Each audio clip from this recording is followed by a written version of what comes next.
Donc, dans un premier temps, Jean Foyer, qui travaille au CNRS sur la sociologie de l'environnement et qui va nous présenter la promesse... je te laisse compléter. Oui, ça marche. Oui, non, juste, je vais pas faire une intervention, je vais essayer d'être le plus bref possible, mais synthétiser un travail qu'on vient de réaliser autour du concept d'économie de la promesse pour englober, en fait, pour essayer d'analyser la grammaire commune, c'est-à-dire enfin, les schémas communs de fonctionnement à 3 dispositifs différents qui sont analysés généralement séparément, la bioprospection, les PES et les RAID. On a essayé d'identifier les lignes communes de fonctionnement entre ces 3 mécanismes, ce qui donne un peu une perspective historique de plus long terme. Et on utilise l'idée d'économie de la promesse pour montrer à quel point ces dispositifs sont dépendants d'une promesse initiale, d'une rhétorique initiale, dont découlent beaucoup d'éléments. Et une des principales conclusions à laquelle on arrive, c'est qu'il existe un déphasage énorme en fait entre la rhétorique de la promesse et sa mise en œuvre, pour le lier à la problématique de la table. Pour le dire très vite, au niveau international, ces 3 mécanismes, donc la bioprospection qui est au cœur de la CBD, les PES et les RAID, ont été vendus et promus comme des mécanismes de marché censés représenter des solutions intégrales liant bénéfices sociaux, environnementaux et économiques. Sous une forme, ils ont été vendus deuxièmement sous une forme marchande en supposant que l'allocation d'une valeur marchande à des objets naturels représentait la meilleure forme d'allocation des ressources, c'est-à-dire basiquement la solution la plus efficace. Donc ils ont été aussi vendus comme des solutions les plus efficaces, notamment par rapport aux formes précédentes d'intervention étatique. Non seulement comme les formes les plus efficaces, mais aussi comme les formes censées être les plus simples. Le marché étant représenté, enfin, devant représenter la forme la plus simple de fonctionnement ou de gestion de l'environnement. Or, quand on a travaillé sur le terrain, on se rend compte que ces 3 dimensions sont absolument pas respectées, ou en gros que la promesse, il y a un décalage énorme. Au sens où nous, dans le papier, on parle de marchandisation fictive de l'environnement par rapport aux travaux de Polanyi, notamment, qui montrent le caractère complètement construit, socialement construit des marchés. Et en fait, c'est tellement socialement construit que ça finit par ne plus être du tout des marchés. Puisque en fait on se rend compte d'abord que les marchandises sont extrêmement mal définies. Dans le cas de la bioprospection, les ressources génétiques en tant que marchandises, c'est absolument flou. Les paiements pour services environnementaux, c'est très dur de les caractériser en tant que marchandises. Alors là, la déforestation évitée, on est si on reprend vraiment comment définir la déforestation évitée en tant que marchandise, on se rend compte qu'on est quasiment dans un délire marchand. Non seulement les marchandises sont extrêmement mal définies, mais les arrangements institutionnels, c'est-à-dire je le fais de manière très simple, mais la rencontre entre l'offre et la demande de manière directe ne se fait jamais. Il y a déjà des problèmes de mise en concordance d'offres et de demandes. Parfois il n'y a pas de demande, on se rend compte de ça dans le cas de la bioprospection, mais aussi dans le cas des RAID. Et la dimension et on se rend compte aussi que c'est loin d'être la forme la plus simple. La rencontre est absolument pas directe entre offre et demande. Il y a tout un tas d'intermédiaires. On a parlé des organismes de certification. L'État joue un rôle absolument central. Il faut mettre en place des normes et des institutions extrêmement complexes. Bref, ça devient le plus souvent de véritables usines à gaz, ce qui, contredit les termes de la promesse en termes de solution la plus simple et la plus efficace. La deuxième grande conclusion du papier, c'est de dire que beaucoup plus que par son application, ces dispositifs sont importants par leur effet performatif, c'est-à-dire les effets induits du simple fait de formuler le fait qu'il faut mettre en œuvre ces mécanismes. Basiquement, ce qu'on veut dire, c'est que c'est beaucoup plus ces mécanismes sont à analyser aussi dans leur capacité à lever des fonds, à générer des controverses, à aligner des acteurs. Toute une série d'acteurs se saisissent de ces dispositifs et se mettent à produire un discours sur ça.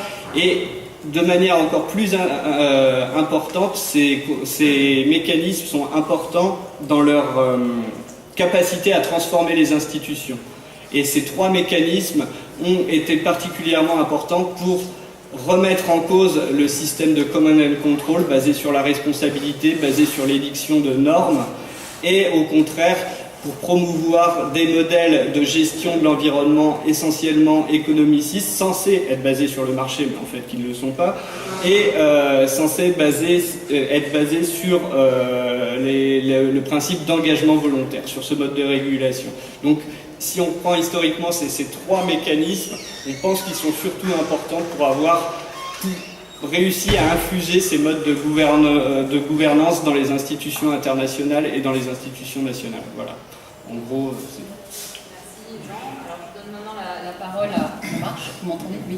À Éric Belvaux, qui est ingénieur forestier de formation, spécialisé dans la gestion communautaire des ressources naturelles, la conservation de la biodiversité et les filières de valorisation pour les produits ligneux. Il va nous présenter des nouvelles alternatives à ces projets REDD+. Rapidement. Ça marche, je pense.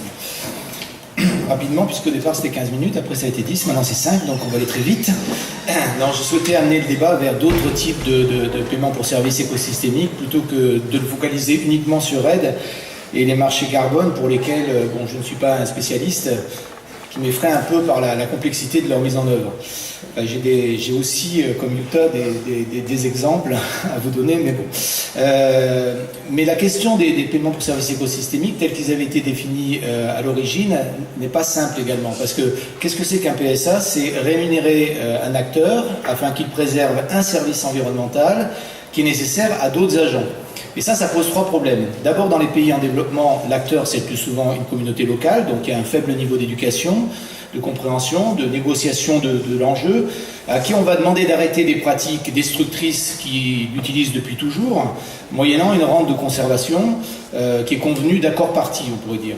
Alors, comment fixer le coût d'opportunité qui correspond au manque à gagner et qui doit prendre en compte l'ensemble des coûts et des revenus de l'activité qu'on demande d'abandonner, avec donc un effet pervers de ce système qui est d'une part, il y a des communautés qui comprennent très bien l'effet d'opportunité qu'elles peuvent tirer du processus, notamment les élites, et d'autre part que très souvent on ne leur propose pas d'alternatives économiques valables, que ce soit des nouveaux itinéraires techniques, agricoles ou agroforestiers. Deuxième chose, la définition du service environnemental. On parle très souvent de choses assez abstraites pour les agents, les communautés locales ou les bénéficiaires finaux, qui n'ont pas de connaissances particulières en termes de mécanismes environnementaux. Quand on leur parle d'appauvrissement des sols, de l'érosion, de la dégradation de la qualité de l'eau, de l'impact de la déforestation sur l'émission des gaz à effet de serre, du stockage du carbone, ça pose un problème de compréhension qui va avoir un impact dans la négociation et le contrat qui en découle, qui va définir le service attendu, les paiements correspondants et la durée pendant laquelle ce service devra effectivement être rendu. Et enfin, le troisième problème, ça réside dans la propension à payer de l'agent, l'acteur qui est en bout de chaîne, parce qu'en effet, bon, le consommateur a toujours l'impression qu'il est la vache à lait du système et qu'il doit toujours payer un peu plus cher des services qui lui étaient auparavant fournis sans toutes ces considérations environnementales, qu'il a souvent bien du mal à comprendre et à cerner. Donc on le voit, la question est complexe.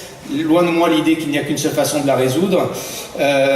C'est vrai que bon, j'ai pas mal travaillé à Madagascar sur le développement des filières et la valorisation de la biodiversité. J'ai également essayé de démontrer, lorsque je travaillais au secrétariat de la Convention sur la diversité biologique, comment l'utilisation durable de la biodiversité pouvait aussi être un outil de développement au service des communautés. C'est sur la base des expériences qui ont été menées à Madagascar sur 2 réserves communautaires expérimentales qu'on a créé il y a 2 ans maintenant une association qui s'appelle Man and Nature. Cette association elle mène aujourd'hui une 12aine de projets pilotes à travers le monde sur 3 continents dans 14 pays en développement, qui sont situés tous sur la bande intertropicale. Et son financement, c'est un peu l'originalité de cette association, c'est qu'il repose sur des partenariats atypiques avec le secteur privé, sur la base du principe quand les acheteurs deviennent mécènes. Et aujourd'hui, nous mobilisons 5 entreprises privées pour un budget annuel de 750 000 €.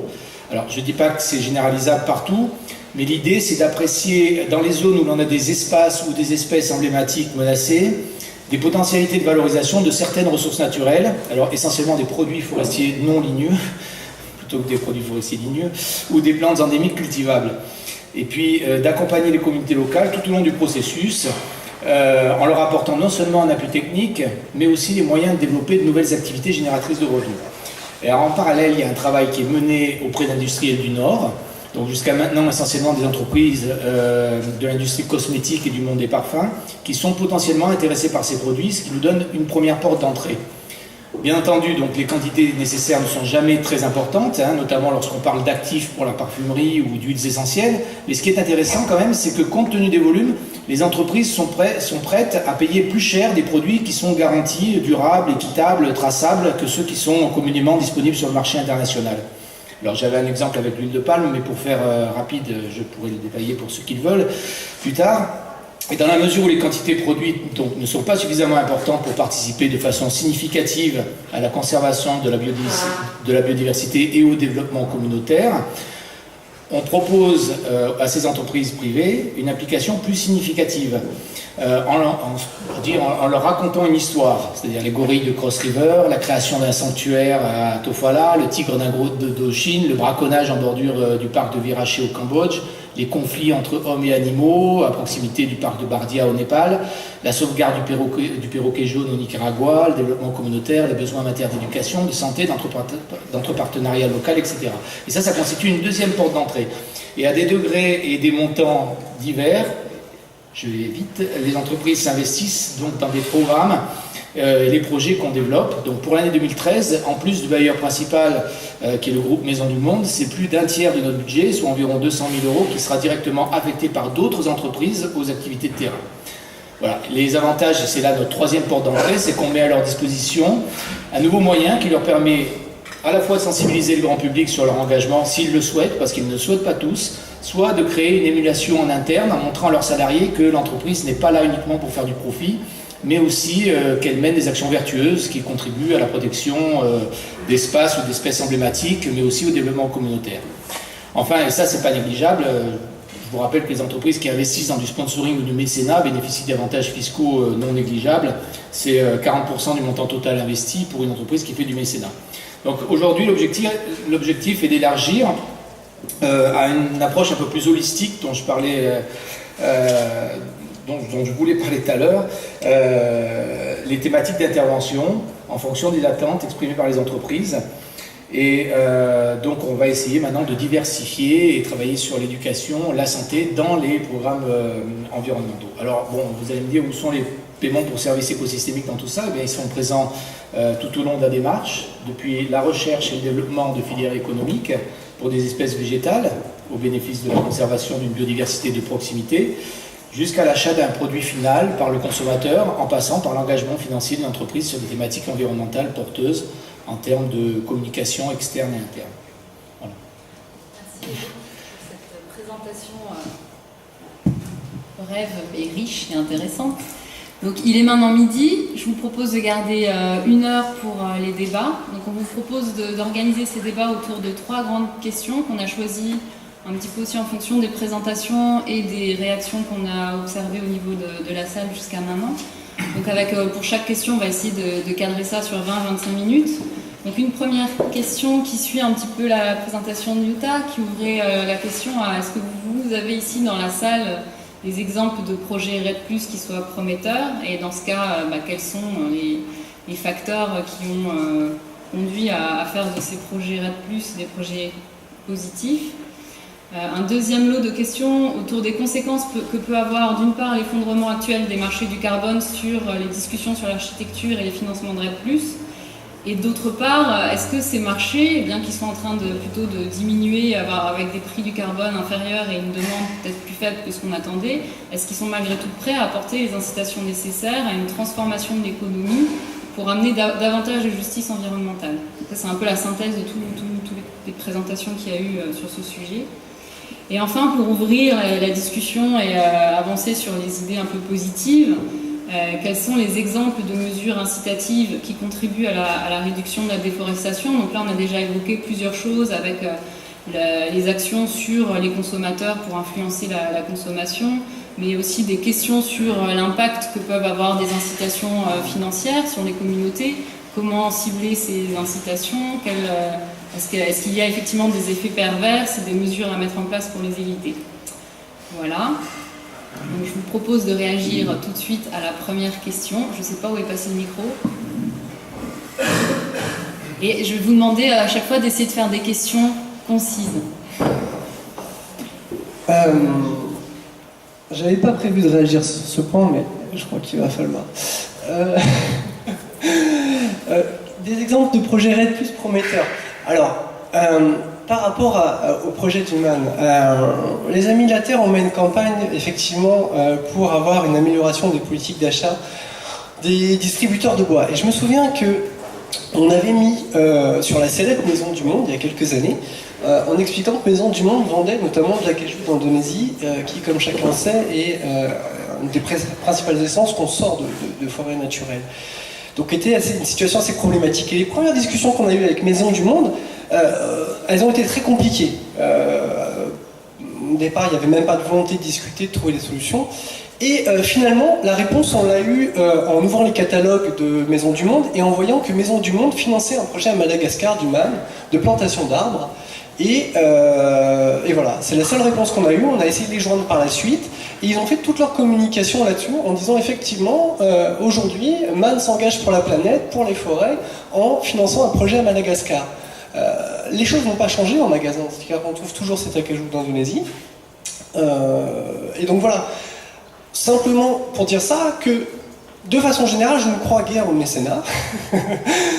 Je pense que derrière les projets de compensation volontaire, il y a souvent un intérêt pour les entreprises d'essayer de monter des projets pilotes qui peuvent soit permettre de répondre à des critiques qui sont faites, soit d'influencer les cadres officiels qui vont être mis en place. Typiquement, on va mettre de l'argent pour monter des projets de compensation carbone, RED et autres, et après on va les promouvoir lors des négociations officielles sur le climat, en organisant des side events et en montrant, regardez, il est tout à fait possible de faire tout un tas de projets intéressants et autres.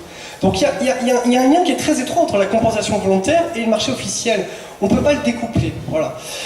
J'avais pas prévu de réagir là-dessus, mais je pense que c'est important et puis ça va créer du débat. J'avais une question, vu qu'il y a beaucoup d'économistes aussi dans la salle, par rapport à ce raisonnement sur les coûts d'opportunité. C'est plus par rapport au deuxième point. Si dans une région, on met en place un programme de lutte contre la déforestation, on propose aux agriculteurs d'arrêter de convertir la terre pour produire une communauté X.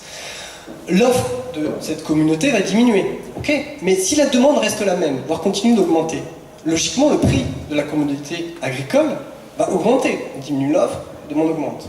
Donc qu'est-ce qui va se passer? Est-ce qu'il n'y a pas un moment d'autres pays, d'autres agriculteurs qui vont se dire « Ah oui, effectivement, il y a des pays, des zones qui sont en train d'arrêter de produire cette commodité, le prix est en train de monter, est-ce que je n'ai pas intérêt, moi, à cultiver davantage de terre pour produire cette commodité et du coup avoir davantage de déforestation ?» Et on arriverait à un autre type d'équilibre entre l'offre et la demande, où en fait, effectivement, avec ce raisonnement coût d'opportunité, vu que la demande ne réduit pas, le prix va ne faire que monter, il va falloir payer de plus en plus cher les agriculteurs pour qu'ils arrêtent de raser la forêt, et de l'autre côté, il y a des gens qui vont se dire « Ouh, ça monte, c'est intéressant de convertir ». Et on va arriver à une sorte d'équilibre peut-être entre des zones effectivement où il va y avoir des financements très importants pour lutter contre la déforestation, et d'autres zones hyper spécialisées où ce sera très intéressant de produire. Voilà, c'est simplement une question raison purement théorique, j'aimerais soumettre et profiter d'avoir beaucoup d'économistes dans la salle pour avoir leur point de vue. Est-ce que l'un d'entre vous voudrait répondre? Moi, je peux répondre pour Maison du Monde. D'abord, ça fait combien de temps que vous n'êtes pas allé dans un magasin Maison du Monde? Je regarde assez régulièrement encore. Oui, bon, actuellement, je veux dire, il y a un gros travail qui est réalisé par Maison du Monde sur, je veux dire, la différenciation des chaînes de valeur. Hein, donc, et effectivement, il n'y a plus aucun bois, je veux dire, qui n'est pas PEFC ou FSC. Écoutez, vous montrerez sur le catalogue, mais enfin, peu importe, on va pas... De toute façon, ce qu'il faut dire, c'est que il y a des entreprises, il y a une autre entreprise de l'industrie cosmétique qui est très célèbre et dont on ne peut pas citer le nom parce qu'elle ne veut pas s'afficher, qui est actuellement en train de travailler sur le sourcing de 40 filières. Et donc, je crois que nous, notre rôle, je veux dire, c'est d'accompagner, notre rôle de développeur, c'est d'accompagner ces entreprises. On sent qu'il y a une réelle volonté de l'entreprise maintenant d'aller vers quelque chose de plus équitable, de plus traçable. Et je crois que, bon, voilà, après maintenant, je veux dire, ces gens-là, ils ne savent pas obligatoirement comment faire. Nous, on peut les accompagner sur le terrain avec notre expérience et c'est ce qu'on fait à travers l'association. Bon, cette association, elle est financée en partie par Maison du Monde, mais pas uniquement. Hein. Je vous ai dit qu'il y avait 5 bailleurs privés. Bon, voilà, c'est tout. Maintenant, il y a un gros travail qui est réalisé actuellement par les entreprises sur cet aspect.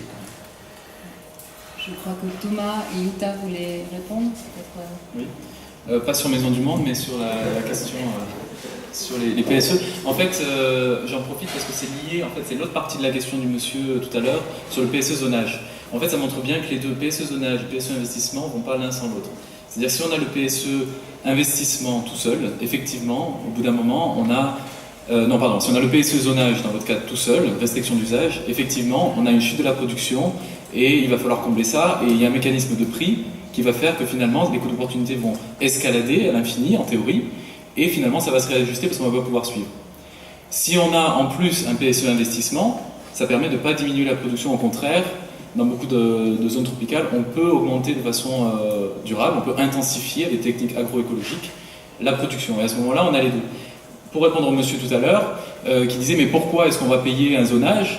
C'est pour l'effet rebond. C'est-à-dire que si on fait que le PSE investissement à l'inverse, effectivement on va intensifier la production, et dans cette zone-là en particulier, si c'est lié à des marchés, si on peut écouler sur le marché, à ce moment-là, ce sera encore plus rentable de faire encore plus, avec les profits du PSE investissement.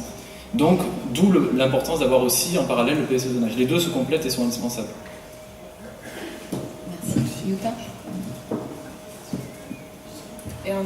On the question of companies involving themselves either in RED projects or in the PES projects, I skipped over 2 slides in my presentation and I regret it now a little bit because one of the slides I skipped over was looking at the next phase which RED paves the way for, and that is the use of biodiversity and water offsets, mostly by mining and oil and coal companies.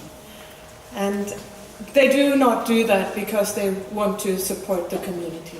They do that. And Rio Tinto, in a case study that was published by the World Business Council on Sustainable Development with the title, How These Companies Support the Achievement of the CBD Aichi Goals. There was about 5 case studies. Rio Tinto, ArcelorMittal, Holcim, 2 more that I don't remember right now. Mega enterprises, extractive industries with a massive track record that destroys communities. And they all had nice little pictures of how they were paying for these nice projects. And they were very explicit of why they did that. To explore the risks and above all the opportunities that new markets in biodiversity offer for the businesses. That's what they say in the study. And to continue to ensure that they have a license to operate in the countries where they are. Is that what we want to support? Because it is what we support. There was a very interesting publication that I think is worth a read called Human Geography, published early this year. It's a publication by critical geographers that have looked at the transformation that we're seeing. We're seeing the beginning of a paradigm shift in environmental legislation. The World Business Council for Sustainable Development has outlined that very clearly in its Business 2050 study. They talk about the decade that we're in as the decade of the turbulent teens, where there is some resistance to be expected against a new environmental paradigm of incentives that will replace the environmental legislation that we know. And I think the kind of projects that we have heard about run a big risk of becoming the path provider for that environmental paradigm shift, or that paradigm shift in environmental legislation. And I think we need to be very mindful what our contribution collectively as researchers, as NGOs, and as development groups is in that process. There are interests at stake and we just need to be aware of them. And that's what makes me very, very nervous when I hear about the generous contributions of those companies. They are not generous when it comes to ensuring workers' rights. They are not generous when it comes to respecting the law of the country where they are placed or where they're operating. They've not shown themselves as good citizens, not even as good corporations. And then they come with those little projects, pocket money for them, that doesn't even sort of enter in the budget. And that for me also raises the question, the second slide was a big unease that I found myself guilty of also with this case study as I was doing it. I'm reporting on a project by a community that causes next to no emissions. And where is the ethical dimension of requesting that that community that has contributed next to nothing to the climate change issue, asking that community to reduce the little emissions even less so luxury events can be offset? Isn't there for us from a northern perspective also an ethical question to consider in addition to the technical and the social aspects? I think there is. Merci Yuta. Je pense qu'on peut dire que cette dernière intervention pose la question du fait plus d'intérêt d'avoir un marché de compensation. Après, la question d'avoir des entreprises qui investissent dans la valorisation des ressources naturelles, ça peut être sur un autre niveau.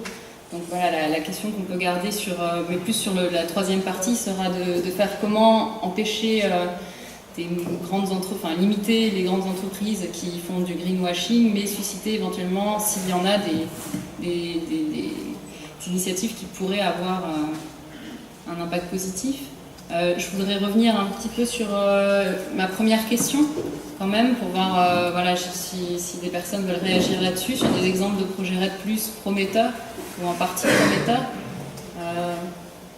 Quelqu'un a déjà pris le micro et lève la main. Donc... Je m'excuse, je devais demander depuis un moment. Michel de Galbert, j'ai déjà parlé hier, pardon. Donc oui, moi j'ai vu au Burundi, où j'ai passé 3 mois cet hiver, un exemple de communauté qui... Alors, le Burundi, c'est très déforesté, il ne reste plus grand-chose en forêt naturelle. Il y a des forêts qui restent, qui ont été esquintées par la crise, qui ont diminué des 3/4 avec les problèmes de crise. Mais quand des groupements de producteurs ont été investis de conserver la forêt, d'éviter les feux de forêt, qui se regroupent en comités au niveau de la commune, mais ce sont eux, ce n'est pas les communes qui gèrent ça, les feux de forêt sont arrêtés immédiatement. Donc protection et potentiellement reconquête de la biodiversité. À côté de ça, on voit également des coopératives qui me paraissent encore plus prometteuses, qui elles sont très gênées par des bassins versants complètement dénudés et qui envahissent leurs rizières, qui disent nous on est prêts à reboiser, et ils le font déjà, et si on leur découpe tous les territoires encore vides, c'est même plus des territoires naturels, c'est des terrains complètement dénudés, eh bien ils sont prêts à les prendre en charge. On va me dire c'est pas un cas observé, mais n'empêche, tout ça pour pointer le fait qu'il y a communauté. Je pense qu'on parle beaucoup de communauté, mais qu'est-ce que c'est? Si c'est pour donner des rentes à des communautés traditionnelles, féodales, comme quelquefois on voit même dans des projets assez modernes comme Ibi-Pateke en DRC, moi je suis pas tout à fait d'accord. Je pense qu'il faut aider aussi les communautés à évoluer vers des communautés économiques qui allient économie et protection. Et là, il y aura un progrès, ce sera du secteur privé, mais du secteur privé coopératif.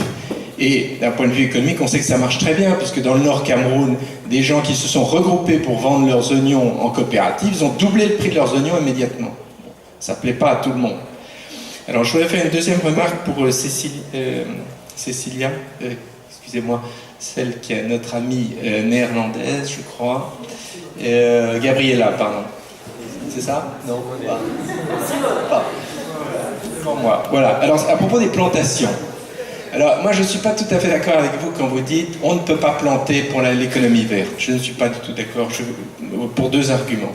Si la Chine, qui est le pays le plus peuplé du monde, plante 2 millions d'hectares par an, on ne va pas me faire croire qu'ailleurs, quand il y a 100 millions d'hectares de terrain nu, barren lands, tout autour de la cuvette du Congo, on ne peut pas planter. Voilà. Mais alors évidemment, il ne faut pas faire des grands tapis verts, etc., sur des millions d'hectares d'un seul tenant, c'est pas le problème. Il faut que les communautés soient investies. Au Burundi, là où nous sommes, on fait des projets d'aménagement territoriaux, agricoles et forestiers. Bon, sur 20 000 hectares de terre, il y a 5 000 hectares de terrain nu sur des collines avec des pentes de plus de 40%. Qu'est-ce que vous voulez faire d'autre que de la forêt? Le pays, 300 personnes au kilomètre carré. Ailleurs, on peut faire de l'agroforesterie qui ne gêne absolument pas la production agricole. Donc ne disons pas qu'on ne peut pas planter pour l'économie verte, c'est idiot, ça me paraît stupide. Excusez-moi d'être un petit peu sec. Avant de laisser le panel répondre, je vais prendre une ou deux autres questions. Là, il y a une main qui est levée. J'allais pas forcément répondre sur cette question, je voulais plutôt rebondir sur d'autres questions, mais bon, je pense qu'on va rester sur cette question-là, donc je vais poser la petite question que j'allais poser pour ça. Et ça, c'est que si on cherche réellement, évidemment qu'il y a quelques exemples positifs, il y a toujours quelques exemples positifs de tout, mais est-ce que c'est plutôt le cas généralisé qu'on cherche plutôt que de chercher un ou deux cas? Évidemment qu'il y a toujours des exemples où il y a des effets positifs, peut-être même qu'il y a dans chaque projet quelques effets positifs, mais est-ce que c'est réellement les quelques cas positifs qu'on cherche, mais plutôt une observation généralisée de la situation? Et là, on peut en tirer des leçons de ce qu'on a entendu hier et aussi aujourd'hui pour alimenter un peu cette discussion.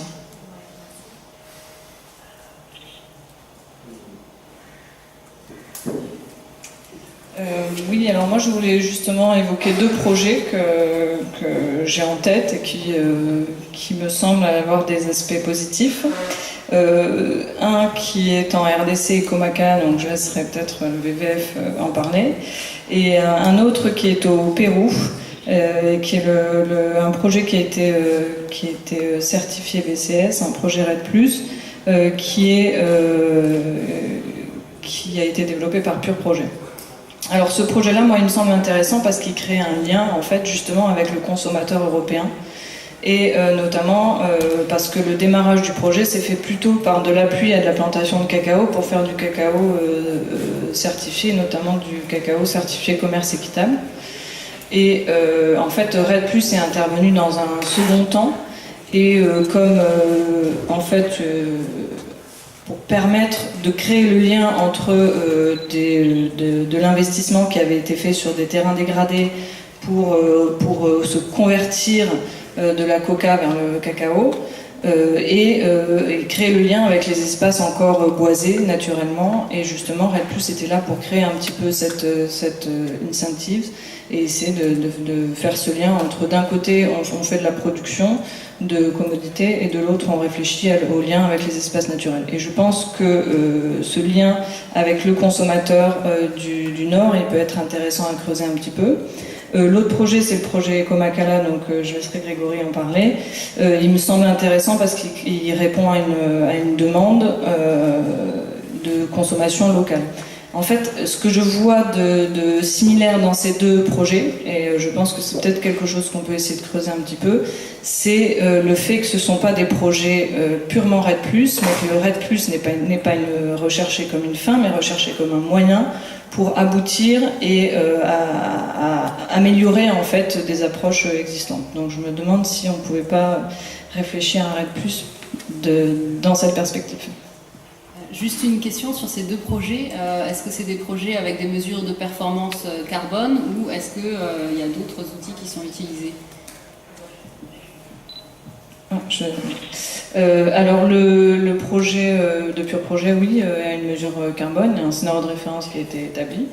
Le projet Comakala, je vais laisser Grégory réagir. Je voulais juste, cela dit, en profiter pour apporter une petite clarification, notamment sur les processus de validation, parce que je sais qu'on en a pas mal parlé, et sur le standard CCBA dont il a été question ce matin. Alors moi, à ma connaissance, il y avait un projet quand même qui avait perdu sa certification CCBA, donc peut-être à creuser, il me semblait que c'était le cas. Une des choses que je voulais préciser quand même, c'est que la validation CCBA, c'est une validation de 5 ans. Donc c'est pas ad vitam aeternam un projet qui est certifié.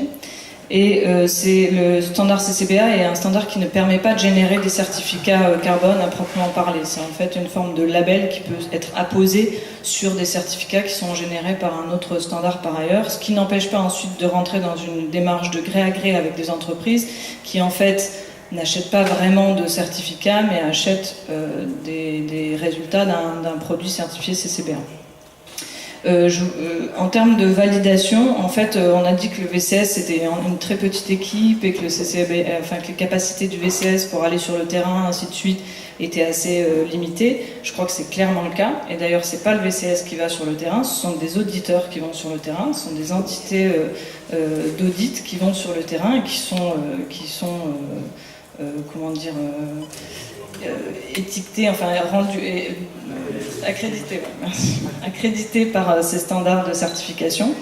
Et moi, je pense que là, il y a une vraie problématique, et il y a une vraie chose à creuser, parce qu'on a vu qu'il y avait un certain nombre d'exemples qui montraient qu'il y avait des problèmes dans cette certification, et je pense qu'il y a un certain nombre de projets où, en effet, il est évident que les gens qui ont fait la certification, soit ne connaissaient pas suffisamment le contexte, soit parfois s'il y a des problèmes de compétences aussi même techniques sur certaines choses qui sont utilisées, notamment en cartographie ou des choses comme ça. Donc je pense qu'il y a en effet au niveau de ces standards des choses à faire remonter pour améliorer les systèmes de certification si on considère que cette certification doit être encore le cas. En tout cas, je pense que c'est en effet un risque de permettre à des développeurs de projets de se cacher derrière une certification pour éviter les questions.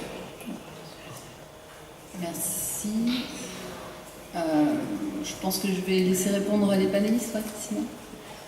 Est-ce que je peux apporter quelques compléments par rapport au projet Ecomakala ? Ouais, 2-3 minutes maximum. Donc voilà, Grégory de WWF. En effet, on met en œuvre 2 projets qui sont des futurs projets RED en RDC, dont le projet Ecomakala. Bon, il faut savoir que ce sont des projets qui sont mis en œuvre déjà depuis un certain temps, qui n'ont pas une volonté d'être RED à l'origine. C'est une volonté vraiment de contribuer à l'environnement par l'intermédiaire de PSE, et maintenant on profite de l'opportunité pour essayer de les faire devenir RED.